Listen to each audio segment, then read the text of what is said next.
Flow just won the 2025 Oscar for the Best Animated Feature Film, which left everyone wondering how. What did it get right, both in production and narrative, that made it so impactful with such a small budget? Well, ultimately, it boils down to one thing: authenticity. It just feels real. You're able to empathize with the characters. And there are a ton of little techniques that Flow used to achieve this, but they all fall under 3 broad categories. So by the end of this video, you'll understand what Flow did right, and learn how to apply these techniques to tell better stories with your own renders. So what specific techniques did Flow use? Well, the 3 broad categories are naturalism, personified cinematography, and visual storytelling. Let's start with naturalism. This is the most basic of the 3 techniques, and there's a good chance you're using some aspects of it in your own renders, but it's largely been forgotten by major studios. If you're not familiar with naturalism, it's quite similar to realism.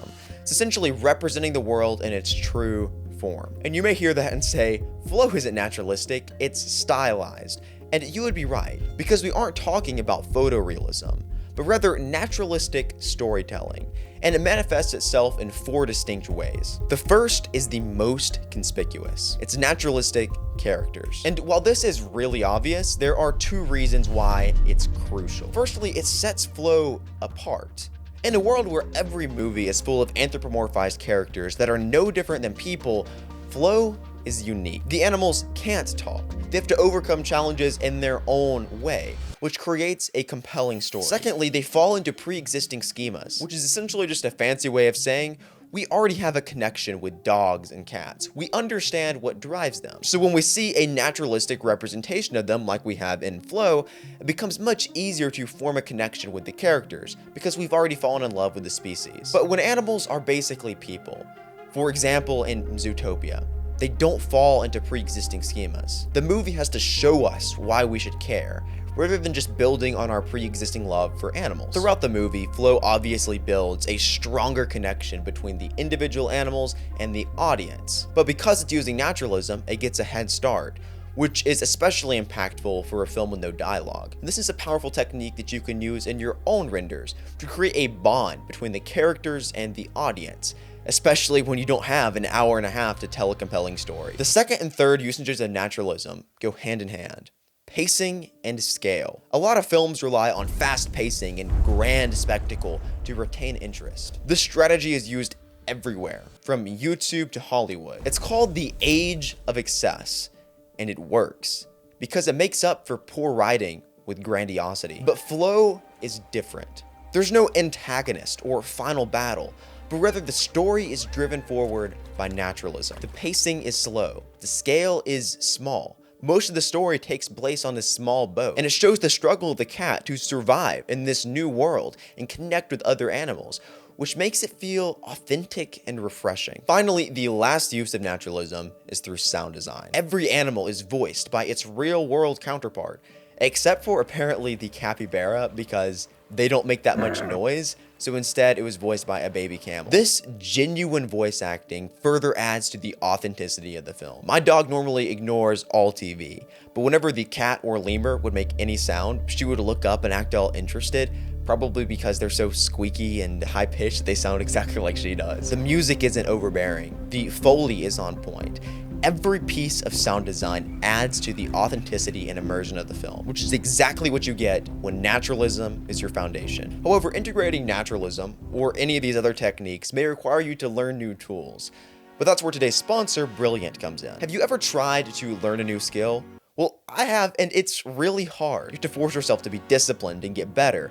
And most of the time, at least for me, it ends in failure. But Brilliant makes the learning process easy. They provide you with simple, digestible lessons that you can complete every day. We all know gamification is a powerful learning technique, and Brilliant uses it to its fullest. It helps you get smarter every day with thousands of interactive lessons in math, science, programming, data analysis, and AI. And because Brilliant makes it easier to be consistent, you learn much more effectively. I personally have been learning Python, which has been much easier with Brilliant because they give you simple, interactive lessons to complete every single day so you don't get overwhelmed. It's a perfect way to pass the time instead of mindless scrolling because you can learn anywhere, right on your phone. If you use my link in the description, you'll get a 30-day free trial and 20% off an annual subscription. But now let's get back to the video. The second technique that Flow uses is personified cinematography, which is basically just treating your camera like a character. This is something that live action movies do all the time, but it's often forgotten in animation. And I think why La La Land was such an extraordinary thing is because it took the approach of realizing the camera was another character in the scene. And that's actually how Damien introduced me. Like when I met Em and Ryan, he was like, this is Ari, he's gonna be the other actor in these scenes. When done right, this leads to a much more immersive and authentic story. So how does Flow do this? Well, it does it in 3 different ways. First, it's in its shot length. The average shot duration in Flow is 15.8 seconds, divided across 307 shots. This is opposed to the 4.5 second average shot duration of the Wild Robot. This long take shooting style is in line with the slow naturalism we already talked about, but it also allows the viewer to feel like they're there with the characters. Having these long takes creates that sense of real time, that you're experiencing the story with the characters. This isn't quite to the extreme of something like 1917, that was one shot for the entire movie. But the shooting style treats the audience like another character, as they experience the narrative in real time. The second technique is pretty simple, so we won't spend too long on it. It's the use of perspective. Due to the shooting style of Flow, the camera moves a lot. Since the average shot duration is so long, you don't want the camera to just be stationary. That would be really boring. So instead, the camera is dynamic. At some points, it puts you on the level of the characters, allowing you to experience the world from their perspective. While at other points, it focuses on the environment, showing how vast the world is and how insignificant their little boat is in comparison. The masterful shot selection of Flow is something that you can add to your own renders very easily, and you'll see a huge difference. The final cinematography tactic used in Flow is documentary realism. One of the reasons a show like The Office feels authentic is because the camera isn't always in the right place. Sometimes they're shooting through blinds, or they miss the first couple seconds of a moment because they're whipping over to capture it. And this makes the moment feel genuine. Now, Flow, of course, is not shot in the same way as The Office, but sometimes the shots aren't perfect. The animals move out of frame, just like what would happen if this were shot by a real camera crew. Notably, this is very subtle. They don't overdo it, but it subconsciously plants in our brain that these are real characters. They aren't just actors for the camera, even though every aspect of their movement is well thought out by the animator. This was clearly stated in the Flow Animation Style Guide, which says, "We add a documentary aspect to the choreography of the characters by letting animals go out of the screen or get cut off by the screen edge. Let the spectators think that the characters are free and spontaneous and the camera can't predict their movements." Finally, the last category is the one you'll be able to use in your own work most, and that's visual storytelling. Most of us aren't going to make a feature film or even a short film, but these techniques can be used in your own renders and even stills. Flow is the perfect example of how to use visual storytelling because that's all they have. They can't rely on exposition to make up for bad writing. Instead, they use 2 techniques to visually tell the story. First is animation. Now, we already talked about naturalism in the animation. So how does Flow convey the emotions of the characters while maintaining naturalism and without any dialogue? Well, that's a difficult task. Flow actually has their own website that was used. It's essentially like a rule book or style guide for the animation team, and this is what it says about conveying emotion through the animation. Each animal has its own behavior. So when you animate the shot in a naturalistic way, keep in mind how the character reacts and lives. You have to show its personality.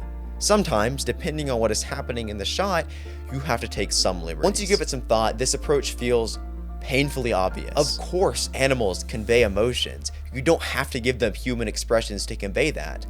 But most movies do, which is one reason why Flow feels different. If you go to the animation style guide site, you'll see like 300 videos and image references of each of the different animals, showing them when they're swimming in water, when they're running, when they're angry, curious, sad, everything. And even though everyone already knows the importance of thorough reference, we often neglect it. The second aspect of visual storytelling is color. I'll leave a link in the description to the best tutorial I've ever found on what emotion colors convey and different color harmonies, but you don't have to be an expert colorist to understand what they mean. Throughout the majority of the film, it's filled with warm colors, bright green, blue, and yellow, which convey warmth, tranquility, and peace. And at the beginning of the film, the water is a dark, menacing blue.